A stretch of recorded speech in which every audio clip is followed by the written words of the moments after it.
ቅዱስ ላሊበላ አብያተ ክርስቲያናቱን ሲያንጽ የፈጣሪ ሥራ መሆኑ እሱ ቀን ሲያንጽ መላእክት ከጌታ ጋር ሆነው ሌሊት ድንጋዩን እንደ ሰም እየቀለጣላቸው ለ23 ዓመት እነዚህን 10 አብያተ መቅደሳት በ10ቱ ትእዛዛት አማካኝነት አነጸው። የኪነ ሕንጻው ወይም ያስተናነጹ ሁኔታ ለየት የሚያደርገው ከላይ ጀምሮ እየጠረበ ማውረዱ። ለምሳሌ እዚህ ላይ ይሄ አንድ ወጥ ድንጋይ ነው የነበረው። ቅዱስ ላሊበላ ከዚህ ጀምሮ ነው እየጠረበ ወደ ታች ወረደ። ከታች የታችኛውን የውስጡን ገጽታ ለማንሳት ደግሞ 3 በሮች ተጠቅሟል። በ3ቱ በሮች ገብቶ ወደ ውስጥ እና ወደ ጣራው ዘልቋል።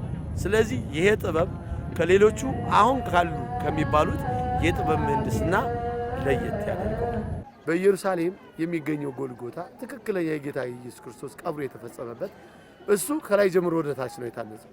ዳግማዊት ኢየሩሳሌም ስላልነ ጎልጎታን ምሳሌ ለማድረግ ነው እዚህ ቦታ ላይ እንደዚህ ያደረገው።